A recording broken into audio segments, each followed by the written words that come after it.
Madame la ministre, Madame, Messieurs les rapporteurs, mes chers collègues, la décentralisation et l'organisation des territoires est l'objet, en France, d'un débat permanent.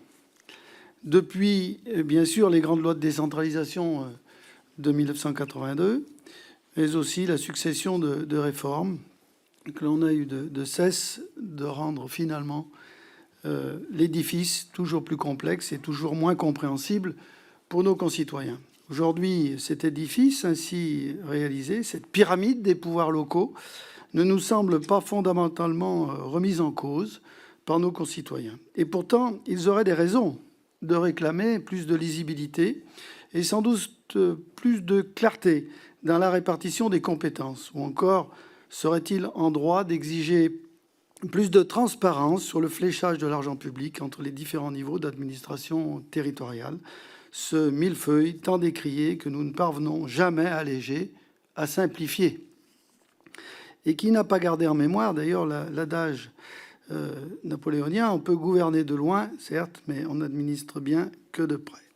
Nous savons d'expérience que la réponse aux aspirations des territoires de la République n'est pas la déconcentration de l'État, d'autant qu'elle n'est jamais suffisamment déployée et qu'elle est souvent l'objet de méfiance. Et quant aux élus locaux, qui ont la lourde charge, rappelons-le, et cela au quotidien, de gérer leur collectivité, d'assurer des services publics de proximité et de faire vivre notre démocratie locale, ils doivent se satisfaire d'une architecture institutionnelle complexe, assez éloignée du projet initial, mais toujours structurée à partir du vieux couple maire-préfet qui continue à coproduire l'action publique du quotidien. Il faut bien le reconnaître, le mouvement de décentralisation accompagné d'une certaine déconcentration de l'État n'est pas parvenu à atténuer totalement les effets du centralisme français. Face à ce constat, notre groupe Les Démocrates reste très attaché au principe de la décentralisation et aux idées qui la sous-tendent, parce qu'elle a été voulue pour libérer les énergies, responsabiliser les acteurs de terrain et ainsi permettre un développement local assumé et validé par les habitants. Nous avons toujours soutenu les différentes réformes voulues pour rapprocher les centres de décision des citoyens. Pour autant, nous constatons que les élus locaux de notre pays, dans leur grande majorité, aspirent cependant à une plus grande stabilité de notre organisation territoriale. Trop de lois ayant imposé des transformations jugées inadaptées aux réalités locales, et particulièrement à la ruralité, mais je pense aussi à la montagne.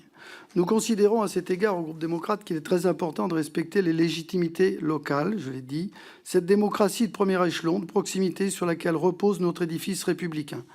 Dans cet esprit, un nouveau Big Bang territorial ne saurait être une réponse pertinente, pas plus qu'un retour au cadre traditionnel qui ressemblait à une forme de jardin à la française, parfaitement dessinée, mais qui ne correspond plus à la réalité des territoires. La France a changé, ni aux enjeux de leur développement et de l'aménagement du territoire.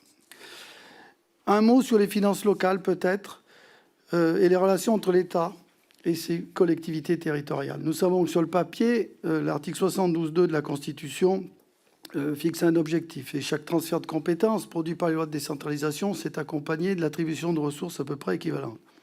Cela a été quantifié, mais il n'en demeure pas moins que le système actuel suscite, je l'ai déjà dit, de multiples critiques concernant un enchevêtrement de compétences et la complexité des financements croisés. L'absence de compensation évolutive et le manque de cohérence entre les compétences et les ressources attribuées. Et que dire des questions de péréquation? Toutes ces rustines qu'on a ajoutées aux rustines.